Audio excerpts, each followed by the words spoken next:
Hello students, कैसे हैं आप? आज हम पढ़ेंगे मैकेनिकल और फूड पॉइजन्स। दोनों ही शॉर्ट टॉपिक्स हैं और एक लेक्चर में हम आराम से कवर कर लेंगे और काफ़ी कॉमन टॉपिक्स हैं, आपको पता भी है, लेकिन इनकी मेडिको लीगल सिग्निफिकेंस काफ़ी इंपॉर्टेंट है। सबसे पहले हम देखते हैं मैकेनिकल पॉइजन्स।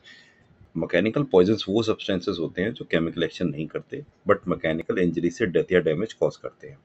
इनका एक्शन डिपेंड करता है फिजिकल इरिटेशन और ऑब्स्ट्रक्शन के ऊपर बॉडी के अंदर जाके। टॉक्सिसिटी ये नहीं कॉज करते। जैसे कि समझने के लिए पाउडर ग्लास होता है, ग्लास को बिल्कुल पीस किया हुआ, तो ये स्मॉल शार्प पार्टिकल्स जो उसके होते हैं वो अंदर जाके इंटरनल इंजरीज कॉज करते हैं स्टमक को या इंटेस्टाइन को। फिर होती है हमारी डायमंड डस्ट या मेटल फिलिंग्स हो गई, इसमें सेम इरिटेंट एक्शन मिलेगा। थर्ड है hair, cotton dust, cotton sawdust और स्टैंड।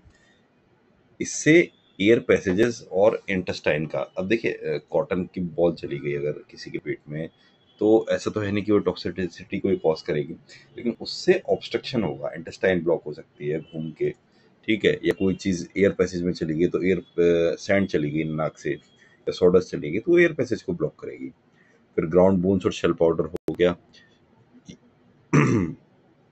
इससे इरिटेशन होगा, परफोरेशन हो सकता है, इंटेस्टाइन में परफोरेशन हो सकता है, और कहीं जहाँ भी ब्लॉक होगा वहाँ ये अपने पैनेपन से छेद कर सकते हैं या ब्लॉकेज हो सकता है, एक साथ बहुत जगह इकट्ठा हो जाए तो।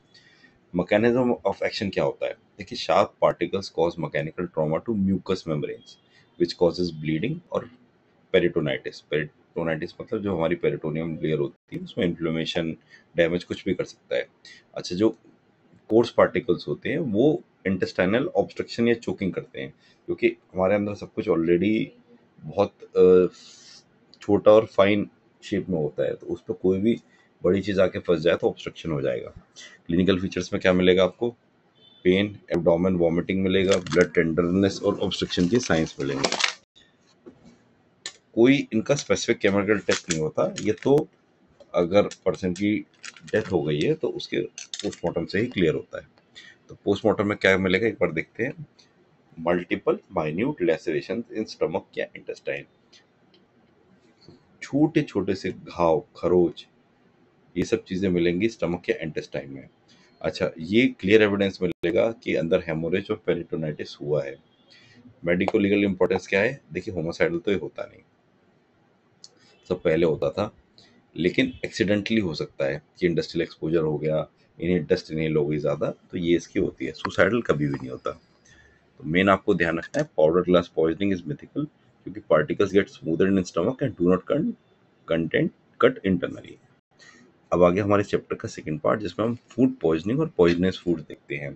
ये बहुत इंपॉर्टेंट है। देखिए, फूड पॉइजनिंग का बेसिक डेफिनेशन क्या होगी? It is any illness due to injection of contaminated और टॉक्सिक फूड। और उसके दो टाइप होते हैं, bacterial food poisoning, non bacterial food poisoning. Non bacterial food poisoning कौन कॉज करता है? Toxic foods.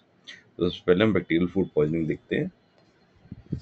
इसमें जो इन्फेक्शन होता है उसमें क्या होता है? ऑर्गेनिजम्स मल्टीप्लाई इनसाइड इंटेस्टाइन, ठीक है ना। देखिए, जनरली ये क्या होता है, जो कई लोग ऐसा आपने देखे होंगे कि शादी या पार्टी का खाना खा के आते हैं और खाना खाते ही उनके फूड पॉइजनिंग हो जाती है, और उनको कॉमनली क्या फीचर्स मिलते हैं? Nausea, vomiting, diarrhoea, abdominal cramps, कई बार फीवर भी मिलता है। वो जनरली क्यों होता है कि जो फूड सोर्सेज थी उसमें टॉक्सिन ऑलरेडी फॉर्म हो गया था और वो पेशेंट के पेट इंटेस्टाइन में चला गया और वहाँ पर उसने मल्टीप्लिकेशन स्टार्ट कर दिया। ज़्यादातर इसका असर 12 से 24 घंटे के लिए बाद आता है, क्योंकि उतना टाइम इंक्यूबेशन के लिए चाहिए होता है। फिर टॉक्सिन टाइप क्या होता है? Toxin already formed in food.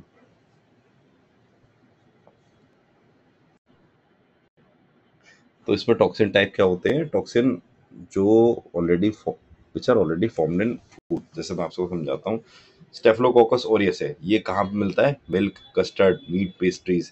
और इसकी क्या खासियत होती है? हीट स्टेबल एंट्रोटॉक्सिन कॉज करता है, जिसका इंक्यूबेशन टाइम 1 से 4 घंटे होता है। फिर होता है क्लोस्ट्रीडियम बोटुलिनम, जिसको जो बोटुलिज्म कॉज करता है। ये जनरली कैंड फूड से होता है, जैसे पहले कैंड फूड्स का बहुत ज़्यादा ट्रेंड होता था, पाइनएप्पल, कीवी, ये सब चीज़ें आके कैंड में होती थी। तो इसमें जो टॉक्सिन होता है वो एसिटोकोलिन रिलीज ब्लॉक कर देता है, और आपको पता है एसिटोकोलिन के बिना तो बॉडी में कोई फंक्शन हो ही नहीं सकता। सिम्टम्स क्या मिलेंगे इन दोनों के? डबल विजन मिलेगा, डिस्फेजिया मिलेगा। डिस्फेजिया यानी कि स्वेलिंग करने में दिक्कत होगी, पैरालिसिस हो सकता है, और बहुत हायर केस में रेस्पिरेटरी फेलियर भी मिल सकता है। करना क्या है आपको? सीधे सीधे बोटेनिलम एंटीटॉक्सिन देना है आपको बॉटलिज्म के केस में, और सपोर्टिव केयर देनी है। और जनरली ये एक्सीडेंटल होता है। फिर आगे नॉन बैक्टीरियल पॉइजनस फूड्स, इसमें एक होता है लथाइरस सैटिवस, जिसको केसरी दाल बोलती है। ये न्यूरोटॉक्सिन BOAA रिलीज करता है, जो कि लथायरिज्म कॉज करता है। लथायरिज्म एक देखिए टेक्निकल टर्म है, मेनली होता क्या है, ये कि न्यूरोलॉजिकल डिसऑर्डर होता है इसको खाने से, जो कि पैराप्लेजिया का मतलब क्या होता है, पैराप्लेजिया का मतलब होता है difficulty in movement of limbs, यानी कि पैरालिसिस जैसा असर कुछ महसूस होता है टेम्परेरी। आदमी चाह रहा है अपने बॉडी को मूव करना, लेकिन मूव नहीं कर पा रही, और स्पास्टिक पैराप्लेजिया होता है, यानी कि लोअर लिम्स में प्रॉब्लम हो रही है। तो इस दाल से आपके पैरों को पैरालिसिस मार सकता है सीधे सीधे। फिर आगे अर्जिमोन मैक्सिकाना, जिसको हम सत्यानाशी ऑयल बोलते हैं। देखिए होता क्या है, आपने सुना होगा कि पहले बहुत होता था mustard oil poisoning. Mustard oil poisoning कैसे होती थी कि जो ये अर्जिमोन मैक्सिकाना है, इसकी सीड्स और मस्टर्ड ऑयल की सीड्स सेम होती थी। तो कई लोगों ने जंगली सीड्स ले आए, तो ये जो इसके साथ मिक्स कर देते हैं, लेकिन ये टॉक्सिक होती है। इसकी वजह से क्या होता है कि अगर ये पब्लिक डिस्ट्रीब्यूशन सिस्टम में चली गई, मान लीजिए एक दुकान से या एक राशन के स्टोर से 100 लोग तेल ले गए, तो 100 के 100 को पॉइजनिंग होगी। तो ये कॉज करता क्या था, non infective acute disease cause करता है, और इसको हम मास पॉइजनिंग में देख पाते हैं। फिर थर्ड हो गया हमारा मशरूम, जिसको अमेनिटा फेलोइड्स कहते हैं। ये हेपेटोटॉक्सिक होता है। हेपेटोटॉक्सिक यानी लीवर को नुकसान पहुंचाएगा। लीवर को नुकसान पहुंचाएगा तो जॉन्डिस होगा। जॉन्डिस अगर कंट्रोल नहीं होगा तो कोमा में भी जा सकता है। फिर हो गया फिश एंड शेलफिश, जिसको हिस्टामिन और मेरीन टॉक्सिन्स रिलीज करते हैं। इसकी फ्लशिंग और वॉमिटिंग होती है। एक फंगस होता है एर्गोट क्लेविसेप्स परप्यूरा, ये हमने उस पर पढ़ा था जो ब्रेड पे आता है, वाइट कलर का ब्रेड पे आता है, और ये कॉज करता है, ये गैंग्रीन और अबॉर्शन तक के कॉम्प्लिकेशन दे देता है। एक स्वीट क्लोवर होता है, ये इंटरनल कॉजिंग ब्लीडिंग कॉज करता है, वॉरफेरिन लाइक। अच्छा, डिफरेंस टेबल देख लेते हैं हम। बैक्टीरियल में माइक्रो ऑर्गेनिज्म होंगे, चाहे टॉक्सिन होगा, रैपिड ऑनसेट होगा, GI अपसेट होगा, जैसे कि हमारा स्टेफिलस या बोटुलिज्म में देख लिया हमने। पेट की प्रॉब्लम्स, पेट में जाके दिक्कत कर रहा है तो पेट की प्रॉब्लम्स होगी। फिर हो गया नॉन बैक्टीरियल, इसमें नेचुरल टॉक्सिन हो गए, वेरिएबल ऑनसेट हो गया, ऑर्गन डैमेज। ठीक है, एग्जाम्पल्स अर्जिमोन, लथाइरस, मशरूम।